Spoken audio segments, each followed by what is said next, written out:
Welcome to the Customer is Everything podcast. This is your host, Jason Heiss, wishing you a blessed Wednesday. Hey, I want to first thank all of you out there for the great feedback that I've received on my Customer is Everything 1 website. I've got some great thumbs up, some great responses, and some good email stories that I will share over the next couple weeks with all of you about the good and the bad customer service experiences. So thank you very much for your response. I'm excited to be able to respond to each one of them and continue this quest of being the best you can be in customer service. I've got some questions that came to me from a few listeners asking, hey, Jay, tell me, how do you respond to customer complaints on a daily basis? So, I looked into what I do on a daily basis, which is not always, the best, or doesn't say that it's always the right thing to do, but being in the customer service industry for as long as I have, and being and handling customer complaints daily when they come in, I wanted to give you some of what I do to maybe help those of you that have to deal with that same type of customer complaints, concerns, or even surveys that you may just not like to answer. So, the two most important things are how to handle the customer complaint when you get them, and then again, how to respond to those complaints or concerns. So the first I talk about is how to handle the complaints when you get them. And again, my number one crucial task into handling complaints, I call speed. So my speed is responding immediately to that customer as soon as I get the notification that there's a concern or a complaint. Now, a lot of times if they're responding by email, or you see it on Facebook, or Yelp review, and you can get that immediate response, that is very impactful to that customer. A lot of times they can really type away on that email, and you pick up the phone and call that customer immediately and say, hey, how you doing today? I'm here to help you. Talk to me about your concern. Speed. Some companies tell you within 24 hours. Some say within 48 hours. Honestly, in my experience, immediately should be the only response time. Immediately. Again, you may leave a lot of messages, but they're going to look at that voicemail at the time you called and understand that you do care. Number 2, avoiding conflict. Now, a lot of people don't like to even get into conflict with a customer. So some business owners don't look at Facebook, and they say, I don't respond to my emails throughout the day. I'm worried more about my business. But you've got to understand that you have to embrace every complaint or concern that a customer may bring to you as an opportunity or a feedback to get better. Because most customers that complain, email, call with a concern, those folks care to give you the feedback so you can get better. So again, they can do business with you in the future. So attitude and just trying to avoid the conflict altogether by not responding, that is not the way to handle any complaint. And remember, number 3, you can't win them all. Again, you can help customers, and 95% of the time, you can be able to handle it with an easy apology, a service certificate, offering the service again for them, making sure that we get it right, but you're not going to be able to win them all. And 4th, pick up the telephone and call. I see a lot of companies starting to use email as a follow-up, or on Facebook, that they give them a response immediately with a, please give me a call. But there's nobody there following up, trying to get the telephone number or trying to just pick up the telephone and call. Making sure that we have that ability to talk with that customer is the best communication that you can have with that customer. And then follow up with an email if you need to after you talk to the customer. But picking up the telephone and making that call and letting them listen to you is better than any email response you could have. So, that's how I handle the complaints. One of the subscribers to my Customer is Everything podcast asked me, Jason, how do you respond to any complaint? And I have 10 simple steps that I do with every complaint that I feel helps get that customer back in the door. So I was going to share these with you this evening. Number 1, thank them for the complaint. They took their time to give you their feedback. That means they do care.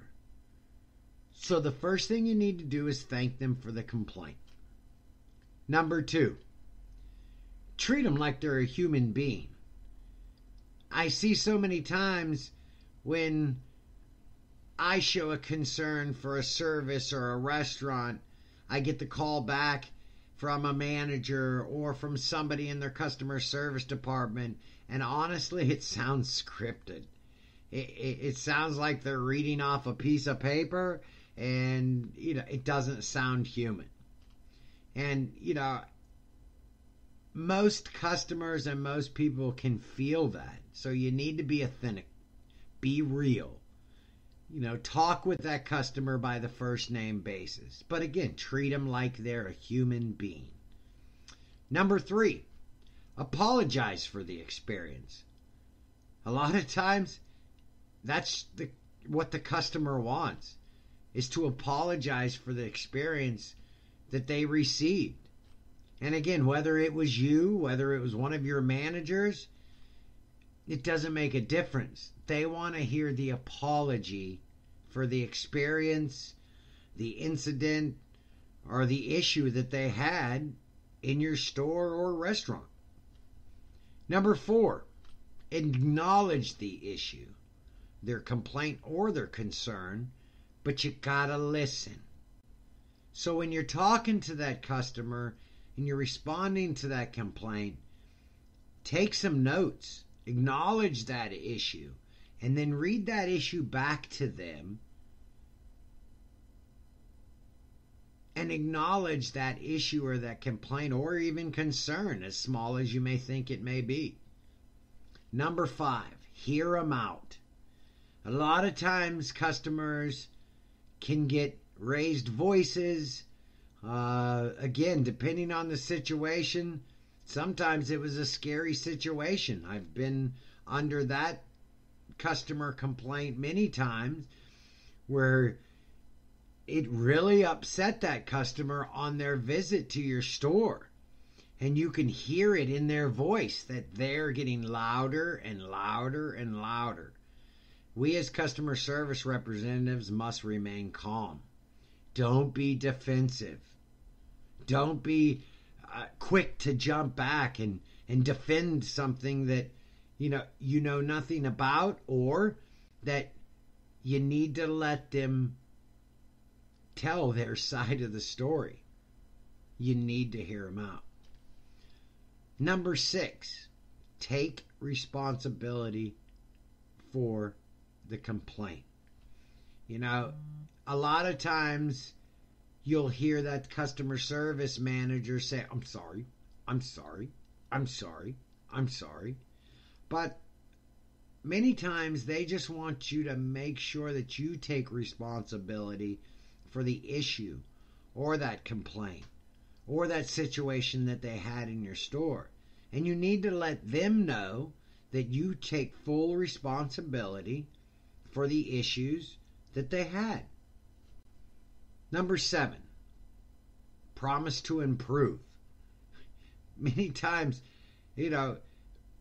we apologize, we hear them out, but then we don't tell them what we're going to do next time. And we've got to let the customer know that, Mr. Johnson, I promise to improve. I promise to go in and talk with those folks in the store. I will make a commitment to you, Mr. Customer, that we will make it better next time. And number 8, offer a solution.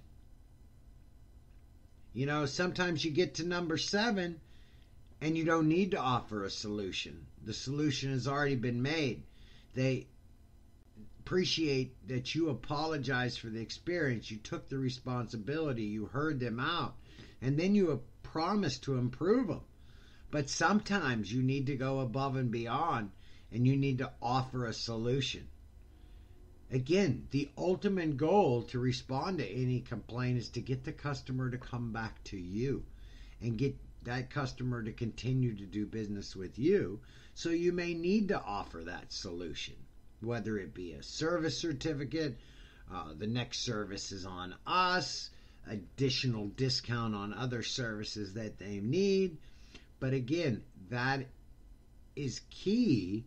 If you need to go above and beyond, you need to make sure that you agree to a solution and offer the solution to the customer. Number 9, again, invite them to return.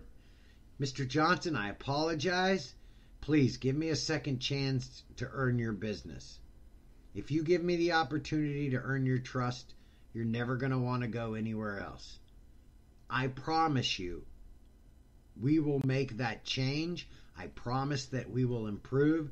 I make that commitment to you as my customer. And number 10, one thing that most companies don't do, you follow up on that experience a couple days later. And you follow up on that customer call a couple of days later. Whether you send them a service certificate, whether you send them a refund, that we follow up with another telephone call, not an email,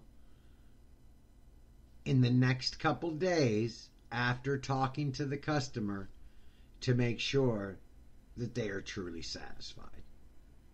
And those are my 10 steps on how I respond to any complaint. 9 times out of 10, I can get that customer back in the store and back on the right track to doing business with us again, or me again. I can tell you it's about sincerity that you give your customers. They understand things are going to happen, mistakes are going to happen. And a wise man once told me, son, it's not the mistakes you make in customer service, it's what you do to fix them. And how much passion you put in to that customer on making it right.